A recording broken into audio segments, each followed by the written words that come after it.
এই মুহূর্তে সবথেকে বড় খবর সোশ্যাল মিডিয়া ভাই আমরা দেখতে পাচ্ছি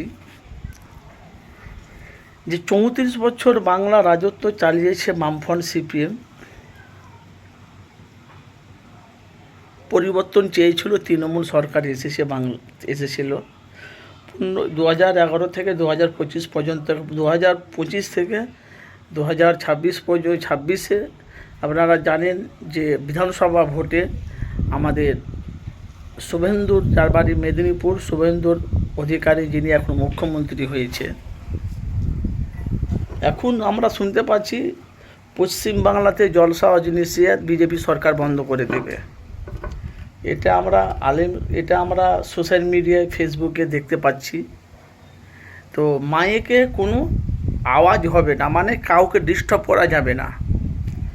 অথচ মুসলিম ক্যান্ডিল যেদিকে যে এলাকা আছে সেগুলোতে জলসা হবে। সেখানে যদি হিন্দু মুসলমান, হিন্দুরা দলীয়, আদিবাসী, খ্রিস্টান, ডোমেতো থাকে, সেখানে তাদের ডিস্টার্ব করা যাবে না। সেটাই আমি দেখলাম ফেসবুকে। তো ভিডিওটা দেখে আমার মনটা একটু অন্যরকম হলো, যে ভিডিওটা আমি করি, মানুষের কাছে তুলে ধরি।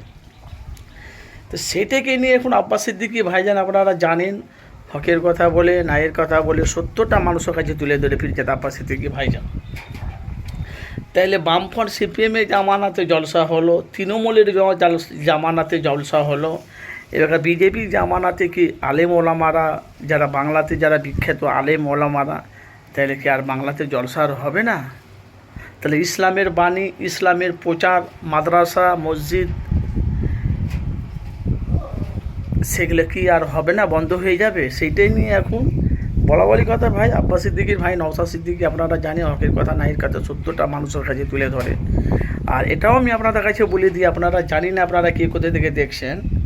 আব্বাস সিদ্দিকী বলছে আমি এখনও বেঁচে আছি, ভয়ের কোনো কারণ নেই। আব্বাস সিদ্দিকী ভাইজান বলছে এখনও আমি বেঁচে আছি, ভয়ের কোনো কারণ নেই।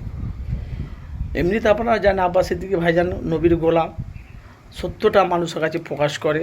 তার সাথে সাথে যে এখন যদি জলসা নিষেধ যদি বন্ধ হয়ে যায় আলেমুল সমাজ, তাহলে হিন্দুদের যে কীর্তন হয়, গান বাজনা হয়, পূজা এলে রাস্তাঘাটে সারা রাত ধরে গান বাজনা হয়, তখন ডিস্টার্ব হয় না। আর আমাদের আলেম সমাজের যারা জলসা নিষেধ করবে পশ্চিমবাংলা আনাচে কানাচে, সেগুলো জলসা নিষেধ করে সেখানে ক্ষতি ভাই, আপনারা বলে। এখন আমি ফেসবুকে দেখে এই জন্য আপনার কাছে ভিডিওটা করলাম, এই কারণে। তো দেখি বাংলার মানুষ কী চাইছে।